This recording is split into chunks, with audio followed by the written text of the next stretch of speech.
بسم اللہ الرحمن الرحیم۔ السلام علیکم، امید ہے آپ سب لوگ خیریت سے ہیں۔ نیچرل ٹپس IB چینل آنے پر خوش آمدید کہتے ہیں۔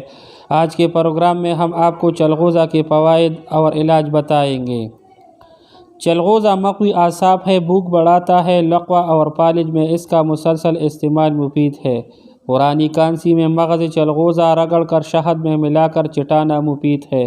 مغز کیرا اور مغز چلغوزہ ہم وزن استعمال کرنے سے بند پیشاب جاری ہوتا ہے۔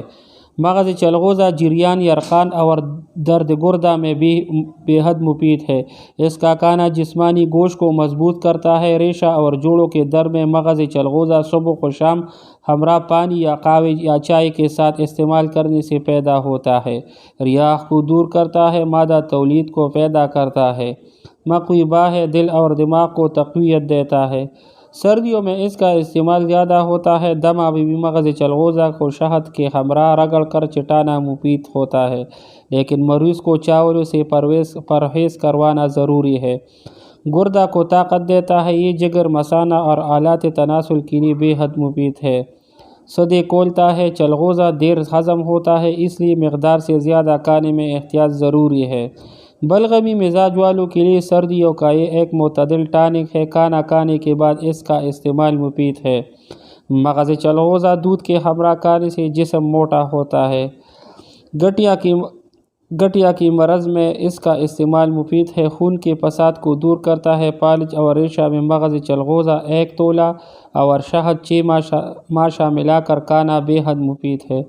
چلغوزہ کے چھلکوں پر روغن سا لگا ہوتا ہے جو چھیلتے وقت مغز کے ساتھ لگ جاتا ہے، اور ایسے مغز کھانے سے معدے میں سوزش ہو جاتی ہے اور گلے کی خراش کا بھی احتمال ہوتا ہے۔ چلغوزہ فینولک ایسڈ فراہم کرنے کا واحد قدرتی ذریعہ ہے جو بالخصوص خواتین کے ہارمونز کے افراز میں مدد دیتا ہے اور ان کی بھوک کو کم کرتا ہے۔ اس خشک میوے میں اولک ایسڈ کی مقدار بھی زیادہ ہوتی ہے۔ 1 اونس چلغوزے کے مغز میں 3 ملی گرام آئرن ہوتا ہے، اور آئرن خون کے سرخ خلیات کا اہم ترین جزو ہوتا ہے جو جسم کے تمام خلیات کو آکسیجن اور توانائی فراہم کرتا ہے۔ اس میں میگنیشیم کی کافی مقدار ہوتی ہے جس سے پٹے کچاؤ سے محفوظ رہتے ہیں، تھکاوٹ اور ذہنی پریشانی دور ہوتی ہے۔ یہ تھا میرا آج کا معلوماتی پروگرام۔ اگر آپ لوگوں کو پسند آیا ہوگا تو لائک، شیئر کریں اور چینل کو سبسکرائب کریں۔ شکریہ۔